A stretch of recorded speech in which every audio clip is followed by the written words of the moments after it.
العلم هو النور الهادي والمفتاح لكل الخير، من يرد الله به خيرا في الدين يفقهه فيدري. نفهم بالعلم القرآن، بالعلم يزيد الإيمان، وبه يمتاز الإنسان، وبفكر عال وبيان. تنزل بالعلم الرحمات، بالعلم تنال الجنات، وبه ترتفع الدرجات، وتضاعف فيه الحسنات. العلماء يخشون الله. قال حدثنا ابن يحيى قال قرات على مالك وحدثني احمد بن مسعود قال حدثنا ليثم اليه عن مسلمة عن عائشة رضي الله عنها ان رسول الله صلى الله عليه وسلم قال لا يمنع قول ما يمنع به البلاء. وبه قال حدثنا طيب وحمد وحرملة ولد بحرملة قال اخبرنا. یہ پیچھے ایک باب گزرا ہے نقد الحوائج، اس کے سلسلے میں ایک بات یہ بیان کی جاتی ہے کہ نقد الحوائج کے دو مطلب ہے. ایک مطلب تو وہ ہے جو اس میں بیان کیا گیا، اور دوسرا مطلب یہ بیان کیا جاتا ہے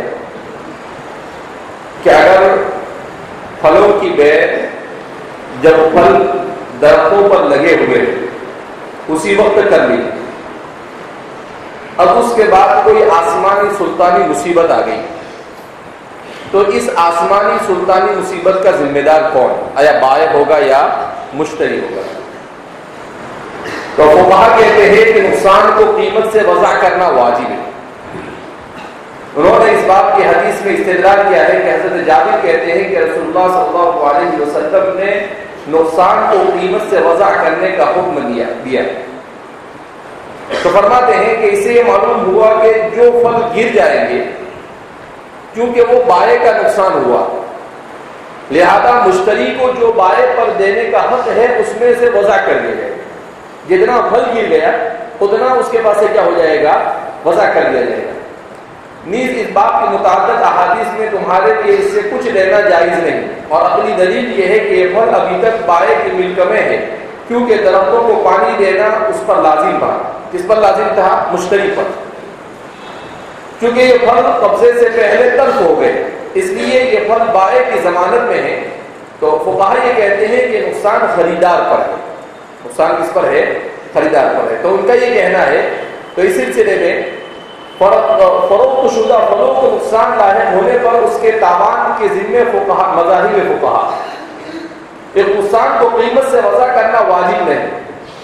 بعض فقہا کا یہ کہنا ہے کہ بھائی نقصان ہو گیا، اولاً تو یہ بیع کرنی نہیں تھی آپ، پھر آپ نے کی کیوں؟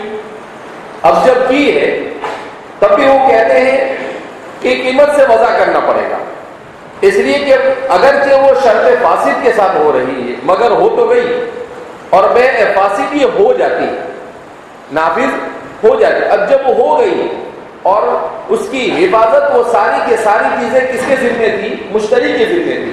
لہذا اس کے نقصان میں سے کیا کیا جائے گا؟ وضع کیا جائے گا. جتنا پھل زمین پر گر گیا ہے اتنے پھل کی قیمت اس کے جو پیسے دینا ہے اس میں سے کاٹ دی جائے گی. ان کا استدلال صحیح مسلم کی حدیث ہے. ابو سعید خدری فرماتے ہیں کہ رسول اللہ صلی اللہ علیہ وسلم کے عہد مبارک میں ایک شخص نے پھل خریدے اور وہ قدرتی آفت سے تلف ہو گئے، اور اس شخص پر پھلوں کی قیمت کا قرض زیادہ ہو گیا. تو رسول اللہ صلی اللہ علیہ وسلم نے فرمایا کہ اس پر صدقہ کرو. پھر لوگوں نے اس پر صدقہ کیا. صدقات کی یہ رقم بھی قرض پھلوں کی قیمت کے برابر نہ ہو سکے. تو ابو سعید خدری کی اس روایت سے استدلال کرتے ہوئے کہا کہ اس کا مطلب یہ ہے کہ اس کا اعتبار ہوگا. اسی لیے احناف بیع فاسد کے نفاذ کے کیا ہے؟ قائل ہے. رسول اللہ صلی اللہ علیہ وسلم نے قرض خواہوں بیچنے والوں سے فرمایا کہ جو کچھ تم کو ملا ہے وہ لے لو، اس کے خلاف تمہارے لیے جائز نہیں. وجہ استدلال یہ ہے کہ اگر نقصان کی قیمت سے کم کرنا واجب ہوتا تو لوگوں سے اس پر صدقہ کرنے کی ضرورت نہ تھی، اور باقی ماندہ نقصان کو قیمت سے وضع کرنا جو آپ نے حکم دیا وہ بطور استحباب کے تھا. تو اس لیے فرماتے ہیں کہ آپ نے جو یہ عمل کیا، تو بعض کہ بطور استحباب کے تھا، ورنہ یہ فرض کے طور پر نہیں تھا. یا یہ حکم ان پھلوں کے بارے میں تھا جو پختگی کے ظہور سے پہلے بیچ دیے گئے، یعنی ابھی پختہ نہیں ہوئے، اس سے پہلے بیچ دیے گئے. اور بعض روایت میں اس کی طرف اشارہ بھی ہے، اور جو فقہاء کہتے ہیں کہ نقصان بائع پر ہے، مشتری پر نہیں، کیونکہ مشتری تو دے کر فارغ ہو گیا. وہ اس حدیث کا جواب یہ دیتے ہیں کہ اس حدیث میں جس واقعے کا ذکر ہے اس میں خریدار کی تقصیر تھی، کیونکہ اس نے پھل کاٹنے کے وقت کے بعد بھی پھلوں کو درختوں پر رہنے دیا. اس سبب یہ نقصان خریدار کے ذمہ میں آ گیا. اس کا مطلب کیا ہے کہ جب پھلوں کو بیچے تو مشتری کو وہ کہہ دے کہ بھیا تیرا پھل ہے تو لے جا. یہ کہنے کے بعد اگر وہ نہیں لے گیا تو اس صورت میں اس کے اوپر اس کے ذمے کچھ نہیں ہے. لیکن اس نے یہ نہیں کہا اور اس نے رہنے دیا تو پھر اس صورت میں اس کے ذمے کیا ہو جائے گا؟ آ جائے گا. یعنی بائع کو نقصان کیا کرنا پڑے گا. اس لیے بائع کے لیے ضروری ہے کہ وہ جو پھلوں کو اس طرح سے بیچے اس وقت کہہ دے کہ بھائی ابھی تیرے پھل اتار لے دیں، بعد میں کچھ ہوا تو میرے ذمے ہوگا نہیں. یہی وجہ ہے کہ حدیث کے اخیر میں رسول اللہ صلی اللہ علیہ وسلم کا ارشاد ہے کہ اس کے علاوہ تمہارا حق نہیں. اور اگر اس نقصان کو بائع سے وضع نہ کیا جاتا تو قرض کی باقی رقم کا مطالبہ کرنا بھی اس کا حق تھا. اور دوسرے فقہاء نے اس کا یہ جواب دیا ہے کہ حدیث کا مطلب یہ ہے کہ تمہارے لیے اب اس کے علاوہ لینا جائز نہیں. یعنی جو کچھ اس کے لیے جمع ہو سکتا تو ہو گیا، وہ تم کو دے دیا، اس کے علاوہ اس کو معاف کر دیا گیا. اس کا مطلب واجب تو ہو گیا تھا مگر کیا کر دیا گیا؟ معاف کر دیا گیا.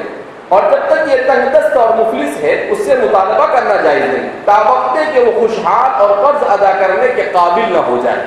اس کے بعد اس سے کیا کر سکتے ہیں؟ مطالبہ کر سکتے ہیں. جو صورت یہاں پر زیر بحث سے ہوئی کہ پھلوں کی پختگی کے ظہور کے بعد ان کی بیع ہو اور اس میں یہ شرط نہ ہو کہ پھل درختوں پر رہیں گے اور درختوں سے پھل کاٹنے سے پہلے وہ کس قدر آفت کا شکار ہو کر تلف ہو جائے. ان میں ائمہ مذاہب کے اختلاف کی تفصیل حسب ذیل ہے. علامہ علی حنفی نے لکھا ہے کہ امام اعظم ابو حنیفہ کے نزدیک یہ پھل خریدار کے ذمے، کس کے ذمے ہے؟ خریدار کے ذمے. اس لیے کہ جب آپ نے بیع میں کیا ہوتا ہے؟ اذا حصل الايجاب والقبول لزم البيع، بیع لازم ہو گئی. اب جب بیع لازم ہو گئی تو بات ختم ہو گئی. آپ کو پھل توڑ لینا تھا، آپ نے کیوں پھل توڑا نہیں؟ اب نقصان ہوگا تو خریدار کے ذمے ہوگا. قیاس کا تقاضا بھی کیا ہے؟ یہی ہے. علامہ نووی شافعی فرماتے ہیں کہ امام شافعی کا بھی یہی نظریہ بیان کیا ہے. امام شافعی بھی یہی فرماتے ہیں. علامہ ابن رشد مالکی نے لکھا ہے کہ امام مالک کے نزدیک اگر تہائی سے کم نقصان ہو تو خریدار کے ذمے ہوگا. تہائی سے کم یعنی جو سودا ہوا ہے اس میں 1/3 سے کم ہے تو اس صورت میں خریدار کے ذمے ہوگا. اور اگر تہائی یا اس سے زیادہ نقصان ہو تو بائع کے ذمے ہوگا. وہ تفصیل بیان کرتے ہیں امام مالک کے یہاں پر کہ تہائی سے کم کی صورت میں خریدار پر اور تہائی سے زیادہ کی صورت میں بائع کے ذمہ ہوگا. علامہ مرداوی نے لکھا ہے کہ نقصان کم ہو یا زیادہ ہو بائع کے ذمہ. کم زیادہ کی کوئی تفصیل نہیں. یہ مالکی ہے لیکن وہ اپنا مسلک ان کا تفرد ہے مذہب مالکی سے. تو وہ فرماتے ہیں کہ نقصان کم ہو یا زیادہ ہو سب کے سب کس کے ذمہ ہوگا؟ بائع کے ذمہ ہوگا. اور غیر مقلدین کے امام ثانی شیخ ابن حزم کا بھی یہی نظریہ ہے. یہ کس کا ہوگا؟ کیوں امام ثانی کہتے ہیں؟ اس لیے کہ غیر مقلدین نے اپنا سب سے بڑا امام ابن تیمیہ کو مانا ہے اور دوسرے نمبر پر ان کے یہاں پر سب سے زیادہ اہمیت کس کو ہے؟ ابن حزم ظاہری کو. کس کو ہے؟ ابن حزم ظاہری کے رائے سے بھی یہ لوگ بہت استدلال کرتے ہیں. اس لیے کہ ابن حزم ظاہری جیسے ظاہری چیزوں کے اوپر عمل کرتے تھے تو یہ بھی اسی طریقے سے امام ابن حزم کی طرح ظاہری چیزوں پر عمل کرنے کے کیا تھے؟ عادی تھے. اس وجہ سے فرماتے ہیں کہ غیر مقلدین بھی ابن حزم کے مسلک کے مطابق یہ کہتے ہیں کہ بھائی بائع کے ذمہ ہوگا. کس کے ذمہ ہوگا؟ کیا یعنی ان لوگوں کا کہنا یہی ہے کہ بھائی درختوں پر چھوڑا کیوں؟ درختوں پر چھوڑا کیوں؟ اس لیے فرماتے ہیں کہ بائع کا کام یہ تھا کہ بیع ہوئی اور اس کو کہے مشتری کہ بھائی تیرا پھل ہے تو اتار کے لے جا، میں کچھ جانتا نہیں. اور اگر نہیں اتار کے وہ لے جاتا ہے تو فرماتے ہیں تو اس لیے کہا کہ بائیں کے ذمہ ہوگا جو بھی نقصان ہو. ایسی صورتحال آج بھی ہمارے زمانے میں بلکہ اب تو زیادہ پیش آتی ہے، اس لیے کہ عام طور پر ایسا ہوتا ہے کہ بل آ جاتے ہیں اور اس کے بعد کوئی نہ کوئی طوفان آتا ہے، کوئی نہ کوئی بیماری کیا ہو جاتی ہے، لگ جاتی ہے، ہوا طوفان اس کی وجہ سے. تو کہا اس صورت میں امام ابو حنیفہ کا مسلک تو یہ ہے کہ وہ خریدار ہی کے ذمہ ہوگا. کس کے ذمہ ہوگا؟ خریدار کے ذمہ. جی ہاں. قال أخبرنا أيوب قال أخبرني يوسف عن ابن شهاب قال حدثني سعيد بن المسيب عن محمد بن عبد الرحمن رضي الله عنه قال رسول الله صلى الله عليه وسلم لا تمنعوا فضل المال تمنعوا به البلاء. وبه قال حدثنا أحمد بن عثمان أنه قيل أنه بني قال حدثنا واصل بن ضحاك بن خالد قال حدثنا ابن جريج قال قال لي زياد بن سعد أنه كان عن مسعود أخبرنا أبا سعد بن عبد الرحمن أخبره نفسه أنه سمع أبا هريرة رضي الله عنه يقول قال رسول الله صلى الله عليه وسلم لا يباع فضل المال اصل میں یہاں بیان کیا جا رہا ہے فضل الماء، کہ اگر کہیں پر پانی زیادہ ہو تو وہ ماء زائد جو ہوتا ہے کھیت کا، اس ماء زائد کا کیا حکم ہے. تو اس سلسلے میں احناف کا کہنا یہ ہے کہ ماء زائد کی اگر ضرورت ہے، کس کو ضرورت ہے؟ کھیت کے مالک کو، تو اس صورت میں وہ اپنی ضرورت میں اس کو استعمال کرے گا. اور اگر ماء زائد کی کھیت کے مالک کو ضرورت نہیں، کبھی ہوتا ہے نا کہ بھئی کھیت میں پانی ملا دیا اور اس کے بعد بہت سارا پانی کیا ہو جاتا ہے، باہر نکل جاتا ہے اور کسی خالی جگہ میں جمع ہو جاتا ہے. تو فرماتے ہیں کہ اگر اس کو ضرورت نہیں تو اس صورت میں وہ مویشی کے لیے ہوگا. وہ کس کے لیے ہوگا؟ مویشی کے لیے. اب سوال یہ پیدا ہوتا ہے کہ کیا اسے وہ بیچ سکتا ہے یا نہیں. تو فرماتے ہیں کہ اگر گاؤں میں اور اس علاقے میں مویشی کے پینے کے پانی کے لیے سوائے اس کے اور کوئی پانی نہیں تو اس صورت میں اس کے لیے بیچنا جائز نہیں. اور اگر اس کے لیے اور بھی کوئی پانی ہو تو چونکہ یہ پانی کا مالک ہے، لہذا اس بنا پر اس کے لیے اس پانی کا بیچنا کیا ہوگا؟ درست ہوگا. احناف کہتے ہیں کہ قیاس کا تقاضا یہ. شوافی کہتے ہیں کہ اگر ماء فاضل ہو، کھیت میں اس کے پاس ضرورت سے زیادہ پانی ہو، تو اپنے آزو بازو میں کسی دوسرے کو وہ دے دے اگر اس کی ضرورت نہیں ہے. اور اگر اس کو اس کی ضرورت ہے مگر آزو بازو میں کوئی دوسرا اسے خریدنا چاہتا ہے تو امام شافعی فرماتے ہیں کہ اس کے لیے بیچنا جائز ہے. کیوں؟ اس لیے کہ جب اس کے پاس پانی کھیت میں پلا دیا، اب زائد ہے تو اتنا اپنے پڑوسی کو دے دے. پانی کون سا وہ اپنی ماں کے پیٹ سے لے کر آیا ہے، زمین سے اللہ نے قدرتی طور پر اس کو نکالا ہے، لہذا اس بنا پر اس کو اس طریقے سے بیچنا چاہیے نہیں. اور دیگر علماء کا کہنا اس سلسلے میں یہ ہے کہ ماء زائد، اصل مسئلہ یہاں پر یہ آتا ہے کہ یہ ماء فضول جو زائد پانی ہوتا ہے اس کا آدمی مالک ہو سکتا ہے یا نہیں. تو عام طور پر فقہا کا کہنا یہ ہے کہ چونکہ اس کی زمین سے نکلا تو جس کی زمین سے نکلا وہ اس کا مالک. اب وہ قدرتی طور پر نکلا یا کیسے بھی نکلا، بورنگ کر کر نکلا یا کیسے بھی، لیکن اس کی زمین ہے. تو جب زمین کا وہ مالک تو پانی کا بھی وہ مالک ہے، لہذا اس بنا پر چاہے تو وہ اسے بیچے اور چاہے تو وہ اسے کسی کو فری میں دے دے. دونوں چیزیں اس کے لیے کیا ہے؟ درست ہے. بعد میں فقہا نے احادیث کی بنیاد پر یہ استدلال کیا ہے، شوافی وغیرہ نے، حنابلہ نے، کہ نہیں اس کے لیے بیچنا جائز نہیں. اگر اس کی ضرورت پوری ہو جاتی ہے تو بقیہ پانی کو وہ اپنے اڑوس پڑوس میں جو لوگ ہیں ان کو کیا کر دیں گے؟ بلا قیمت کے دے دیں گے.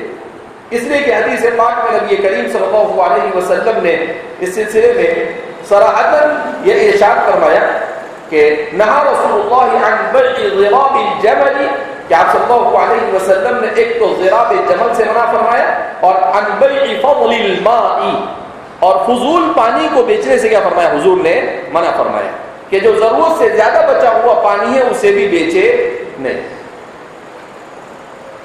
اب اس کے بعد اس میں ایک مسئلہ یہ بیان کیا کہ ضرب الجمل کہ نر کو جفتی کے لیے کرائے پر دینے کا کیا حکم ہے؟ علامہ بدر الدین عینی لکھتے ہیں کہ امام ابو حنیفہ، امام شافعی، امام احمد، امام اوزاعی اور اکثر فقہا کے نزدیک اس حدیث کے پیش نظر نر کو جفتی کی بیع اور اس کو کرائے پر دینا جائز نہیں۔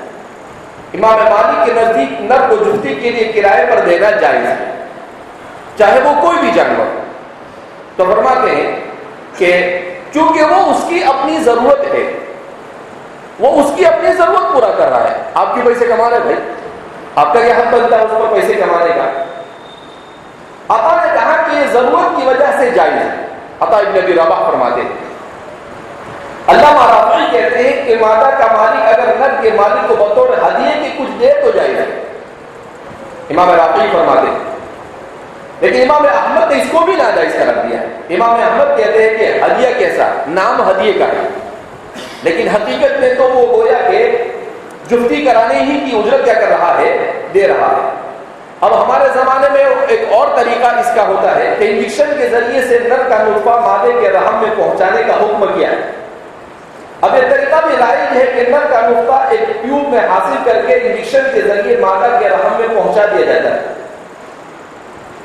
یہ عمل جائز ہے اور اس عمل کی اجرت دینا بھی جائز ہے، البتہ اس نطفے کی بے جائز نہیں۔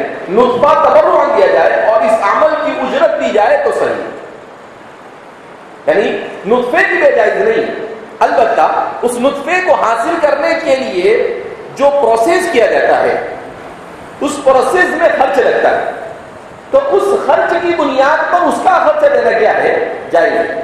لیکن اس کے نطفے کو بیچنا، اس کے سلسلے میں ہمارے فقہا نے کہا کہ یہ درست نہیں۔ چلیے باب تحريم توليد محمد الجاهل والبغي والنهي عن بيع السنون. وفي قال حدثنا يحيى بن يحيى قال قرأت على مالك عن ابن شهاب عن ابي بكر بن عبد الرحمن عن ابي مسعود الانصاري رضي الله عنه ان رسول الله صلى الله عليه وسلم نهى عن ثمن الكلب ومال البغي وحمل الكاهن. وفي قال حدثنا قتيبة بن سعيد ومحمد محمد بن رفع عن الليث بن سعد الطاحان وحدثنا فضل بن ابي شيبة قال حدثنا سفيان بن معين بن كلاهما عن الزهري بهذا الاسناد مثله وفي حديث ليس من رواية ابن رفع عن رمح انه سمع عباس بن مسعود رضي الله عنه. وفي قال حدثني محمد بن حاتم قال حدثنا يحيى بن سعيد قال عن محمود بن يوسف قال سمعت السائب بن يزيد رضي الله عنه يحدث عن باب بن خديج رضي الله عنه قال سمعت النبي صلى الله عليه وسلم يقول شر الكسب مال البغي وثمن الكلب وكسب الحجاج. وفي قال حدثنا اسحاق بن ابراهيم قال اخبرنا الوليد بن مسلم عن الاوزاعي عن يحيى بن ابي كثير قال حدثني ابراهيم بن خالد عن السائب بن يزيد رضي الله عنه قال حدثني رافع بن خديج عن رسول الله صلى الله عليه وسلم قال ثمن الكلب خبيث ومال الغني خبيث وكسب الحجاج خبيث. وفي قال حدثنا اسحاق بن ابراهيم قال حدثنا عبد الرزاق قال اخبرنا معمر عن يحيى بن ابي كثير وهذا الاسناد مثله. وفي قال حدثني اسحاق بن ابراهيم قال اخبرنا المقتضى بن شعيب قال حدثني هشام عن يحيى بن ابي كثير قال حدثني ابراهيم بن عبد الله عن السائب بن يزيد رضي الله عنه قال حدثنا رافع بن خديج رضي الله عنه عن رسول الله صلى الله عليه وسلم في مسلمين. وفي قال حدثنا ثورة بن شيخ قال حدثنا الحسن بن أعين قال حدثنا معجب عن ابي الزبير قال سألت جابر رضي الله عنه عن ثمن الكلب والسنون قال فزجر النبي صلى الله عليه وسلم عن ذلك. اب یہاں سے بیان کر رہے ہیں باب تحریم ثمن الكلب وحلوان الكاهن ومهر البغي والنهي عن بيع السنور. تو سب سے پہلے حضور نے فرمایا کہ ثمن الكلب کہ کتے کی خرید و فروخت جائز ہے یا نہیں. تو کتے کی بیع اور اس کی قیمت میں مذاہب فقہا یہ ہے کہ علامہ بدر الدین العینی فرماتے ہیں کہ فقہا کی ایک جماعت نے ان احادیث سے استدلال کیا ہے کہ کتے کی بیع مطلقاً ناجائز ہے. کسی بھی کتے کی بیع خرید و فروخت جائز نہیں، خواہ کتے سدائے ہوئے ہو یا نہ ہو، یعنی ٹریننگ دیے ہوئے. سدائے ہوئے ہونے کا مطلب ٹرین کتے، خواہ ان کا رکھنا جائز ہو یا نہ جائز ہو، کسی بھی قسم کو، ہر حال میں ان کی قیمت باطل اور حرام ہے. امام حسن بصری، محمد بن سیرین، عبد الرحمن بن ابی لیلہ، حکم، حماد بن ابی سلیمان، ربیعہ، حماد بن ابی سلیمان امام صاحب کے استاد ہے، ربیعۃ الرائے، امام اوزاعی، امام شافعی، امام احمد، اسحاق ابن راہوے، یہ امام بخاری کے استاد ہیں، ابو ثور ابن المنذر اور اہل ظاہر کا یہی موقف ہے۔ یہ لوگ کہتے ہیں امام شافعی اور امام اوزاعی اور اکثر حضرات تابعین میں جو فقہا ہیں وہ مطلقاً کتے کی خرید و فروخت کو ناجائز قرار دیں۔ امام مالک سے بھی ایک یہی روایت ہے، امام مالک نے موطا میں لکھا ہے کہ کتا خاص شکاری ہو یا غیر شکاری، ہر قسم کی کتے کی قیمت کو مکروہ قرار دیتا ہوں، کیونکہ نبی کریم صلی اللہ علیہ وسلم نے کتے کی قیمت سے منع فرمایا، اس لیے کہ آپ صلی اللہ علیہ وسلم سے نہا عن ثمن الکلب، تو فرماتے ہیں کہ صراحتاً امام صاحب نے منع فرمایا ہے، نبی کریم صلی اللہ علیہ وسلم نے منع فرمایا، اس لیے وہ جائز نہیں۔ ابن زرتون نے شرح موطا میں لکھا ہے کہ جس کتے کا رکھنا مباح ہو اس کے بارے میں امام مالک کے اقوال مختلف ہیں، بعض اقوال میں اس کی اجازت دی ہے اور بعض اقوال میں منع کیا۔ امام ابو حنیفہ نے بھی کتے کی بے کو جائز قرار دیا ہے جس کا رکھنا مباح ہو، ایسے کتے کی بے کو جائز قرار دیا ہے جس کا رکھنا مباح ہو۔ تو امام صاحب فرماتے ہیں کہ ایسا کتا جس کا رکھنا یعنی جیسے کھیت کی حفاظت کے لیے ہو، گھر کی حفاظت کے لیے، جس کو الکلب الحارث کہتے ہیں، یعنی چوکیداری والا کتا، تو فرماتے ہیں کہ اس کی بے کو امام صاحب نے جائز قرار دیا ہے۔ جو فقہا کتے کی بے کو مطلق ممنوع قرار دیتے ہیں وہ اس باب کی احادیث سے استدلال کرتے ہیں۔ اس کے برخلاف عطا ابن ابی رباح، امام ابراہیم نخعی، امام ابو حنیفہ، امام ابو یوسف، امام ابو محمد اور ابن کنانہ، سمون مالکی اور امام مالک کے قول کے مطابق یہ کہتے ہیں کہ جن کتوں سے نفع حاصل کرنا جائز شرعاً جائز ہے ان کی بے بھی جائز ہے، اس لیے کہ جب نفع حاصل کر سکتے ہیں تو اس کی بے بھی جائز ہوگی اور ان کی قیمت مباح ہے۔ اور امام ابو حنیفہ سے ایک روایت یہ ہے کہ کاٹنے والے کتے کی بے جائز نہیں اور نہ اس کی قیمت مباح ہے، یعنی ایسا کتا ہونا چاہیے کہ اسے اس طرح سے ٹرین کیا گیا ہو کہ وہ کاٹے نہیں۔ اگر وہ کاٹنے والا ہے تو امام صاحب اس صورت میں یہ فرماتے ہیں کہ اس کی بے جائز ہوگی نہیں۔ تو یہ ہے احناف کے یہاں پر ایسا کتا جو انسان کے کسی کام میں آ سکے اس کی خرید و فروخت کیا ہے؟ جائز۔ البتہ احناف یہ کہتے ہیں کہ چونکہ احادیث مبارکہ میں اس سے منع کیا گیا ہے لہذا افضل اور اولا یہی ہے کہ وہ اس سے اجتناب کرے، افضل اور اولا یہی ہے کہ اس سے کیا کرے؟ اجتناب کرے۔ جی باب الامر بقطع الكتاب وبيان المسح وبيان تحريم ما فيها الا بصيد اوزن منه وما شدد ونحو ذلك. وفي قال حدثنا يحيى بن يحيى قال خرج على مالك عن نافع عن ابن عمر رضي الله عنه ان رسول الله صلى الله عليه وسلم امر بقطع الكلاب. وفي قال حدثنا ابو بكر بن ابي شيبه قال حدثنا موسى قال حدثنا عبد الله عن نافع عن ابن عمر رضي الله عنه قال امر رسول الله صلى الله عليه وسلم بقطع الكلاب فارسل باخبار المدينه ان تقتل. وفي قال حدثني وحبيب بن مسعد قال حدثنا بشر يعني ابن مفضل قال حدثنا اسماعيل وهو ابن عن عبد الله رضي الله عنه قال كان رسول الله صلى الله عليه وسلم يأمر بقتل الكلاب فتتبع في المدينة وقربها فلا ندع كلبا إلا قتلناه حتى إنا لنقتل كلبا مريا من أهل البلد يتبعها. وفي قال حدثني يحيى بن يحيى قال حدثنا عماد بن زيد عن ابن دينار عن ابن عمر رضي الله عنه أن رسول الله صلى الله عليه وسلم أمر بقتل الكلاب إلا كلب صيد أو كلب غنم أو واشي. فقيل لابن عمر رضي الله عنهما إن أبا هريرة رضي الله عنه يقول أو كلب زرع فقال ابن عمر رضي الله عنه وإن لم يبيه هريرة زرعا. وفي قال حدثنا محمد بن عبد الله بن خالد قال حدثنا وحدثني جیسا کہ اس حدیث میں گیا کہ اگر کلب صید وغیرہ ہے تو حدیث میں بھی اس سے استثناء کیا گیا ہے، تو امام صاحب فرماتے ہیں کہ اسی استثناء کی بنیاد پر امام صاحب نے احادیث کو جمع کیا کہ جہاں پر منع کیا گیا وہاں پر ایسے کتے کی بے جو نہ شکار کے لیے ہو اور نہ انسان کی کسی کام میں آ سکتا ہو، ایسے کتے کی بے جائز نہیں۔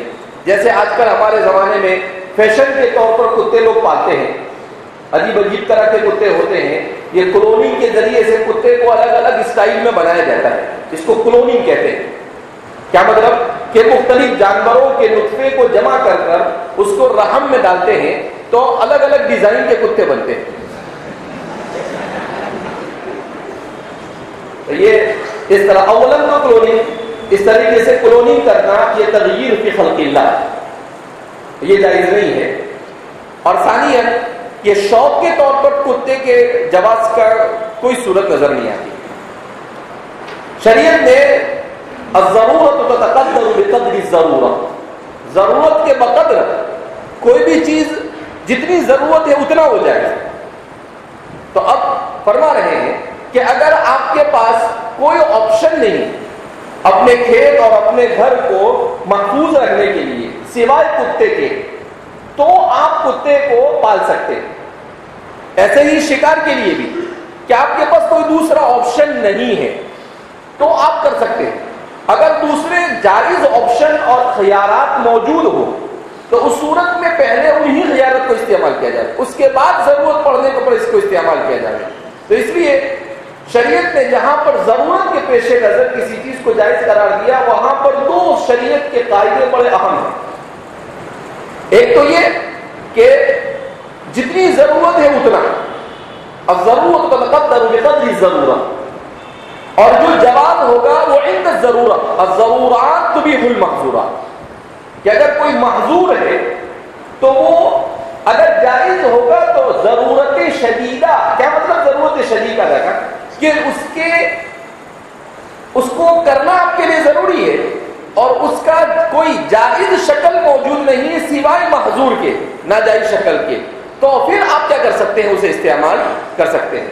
لہذا اس بنا پر کتوں کے سلسلے میں اس طریقے سے ایسے ہی بلی کے سلسلے میں بھی آپ صلی اللہ علیہ وسلم نے منع کیا ہے اور اس کے بارے میں بھی احکام بیان کیے ہیں.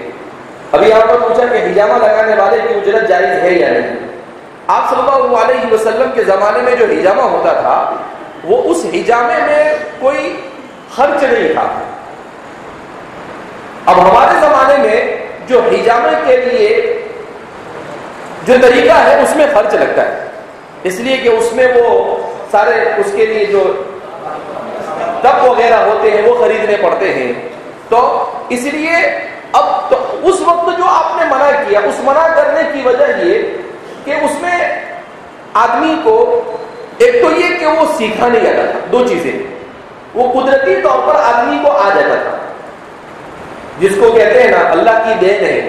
بعض لوگوں کو کسی کو کیا کہتے ہیں اگر پاؤں اتر گیا تو اس کو چڑھاتے ہیں، کہا کہ آپ نے کہاں سے سیکھا، اور اوپر والے کی دین ہے. ابھی جیسے یہ گلے وغیرہ میں وہ ہوتے ہیں مسے جیسے مسا بولتے ہیں اس کو، یعنی گوشت کی طرح لٹکتے رہتے ہیں. تو ابھی میں گجرات کے 8-10 دن پہلے تو ایک آدمی کو دیکھا کہ وہ ایسے ہی کھینچ کے نکال رہا ہے. میں نے کہا یہ کیا کر رہا ہے، ہمارا دوست ہے وہ، تو بولے مولانا یہ نکال لیتا ہے. بولے ایسے ہی، بولے ایسے کیسے نکال لیتا ہے. تو اس کے ہاتھ میں ایک چیٹیا ہے، وہ چیٹیا سے ایسا پکڑتا ہے اور کینچی ہے، کینچی سے یوں کر کے کاٹ دیتا ہے. تو میں نے کہا کہ تو ایسے دھندے مت کر بھائی، یہ کیا کرتا ہے. تو وہ کیا بولتا ہے مجھے، ارے اوپر والے کی دین ہے. بولے کچھ نہیں ہوتا، اچھا ہوتا ہے. تو واقعی تھا نا ایسا ہی.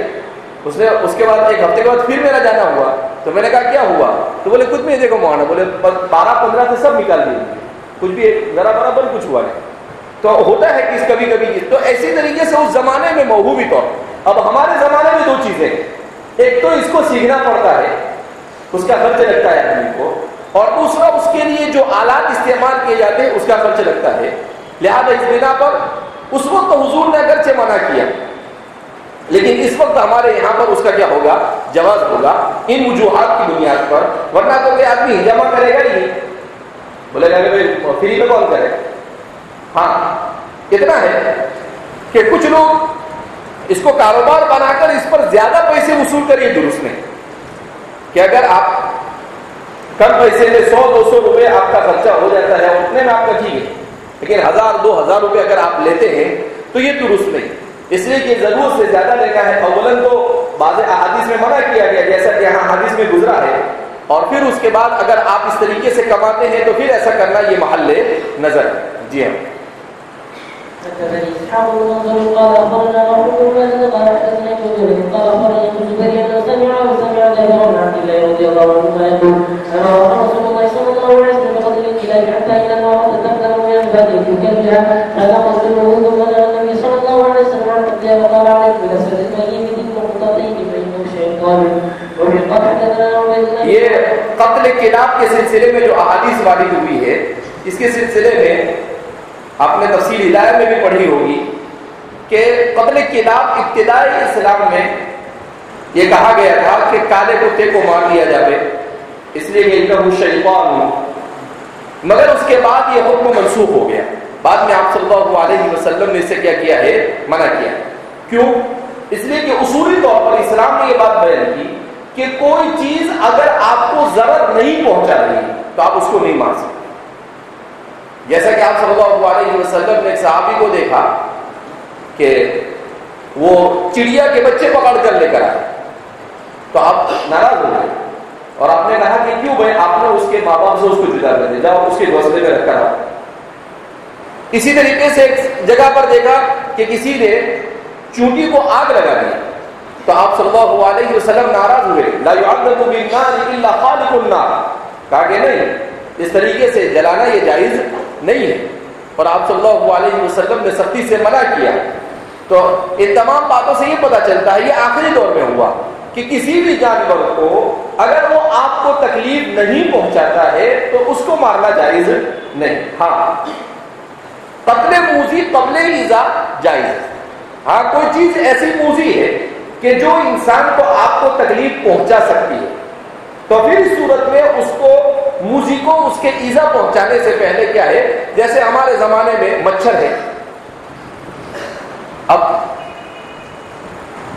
مچھر ایسے ہوتے ہیں، بعض مچھر ایسے ہوتے ہیں ملیریا لے کر آتے ہیں ایک تو انجیکشن لے کر آتے ہیں، فری میں اپنا خون پی جاتے ہیں اور ساتھ میں بیماری بھی لے کے جاتے ہیں کہ یہ فری میں، یعنی خود فری میں خون پیا ہمارا اور اوپر سے فری میں بیماری دیتے ہیں. تو اس لیے جو ہمارے زمانے میں آلات ایجاد کیے گئے کہ جیسے کسی چیز کو رکھ دیا جاوے لائٹ میں پلگ ڈال کر اور پھر وہ اس میں مچھر آ کر مر جاوے تو وہ وہاں میں اس کے جواز کو پڑھا، کیونکہ قتل موذی قبل ایذا جائز ہے کہ بھائی وہ ہمیں ملیریا میں مبتلا کرے اس سے پہلے ہی اس کو کیا کر دو، دنیا سے رخصت کر دو کہ بھائی آپ تشریف لے جائیے. تو اس لیے فرماتے ہیں اسی طریقے سے مکھیاں وغیرہ ہوتی ہے تو ان میں بھی کہ جو مکھی وغیرہ ہوتی ہے ایک تو یہ کہ انسان کو ڈسٹرب بہت کرتی ہے، جیسے ابھی مکھیوں کا موسم ہے تو آدمی پڑھنے کے لیے بیٹھا ہے، آدمی کھانے کے لیے بیٹھا ہے اور ایسے بھنبھناتی ہے جیسے ساری چیزیں اس کی ملکیت ہے اور ہم نے اس کے اوپر کیا کر کے رکھا ہو، قبضہ کر کے رکھا ہو. تو ایسی صورت میں ان چیزوں سے بچنے کے لیے ان کو بھی الیکٹرانک جو چیزیں ہیں اس کے ذریعے سے مارنا جائز ہے. اسی طریقے سے گھروں کے اندر میں جو چوہے ہوتے ہیں دھمال مچا کے رہتے ہیں، کبھی دھاوا بلاتے ہیں اور آدمی ادھر دیکھے تو ادھر سے آواز آتی ہے، ادھر دیکھے تو ادھر سے آواز آتی ہے. تو ظاہر سی بات ہے نقصان بہت زیادہ کرتے ہیں. تو ہے چھوٹی چھوٹی مخلوق ہے لیکن کام بڑے بڑے کرتی ہے.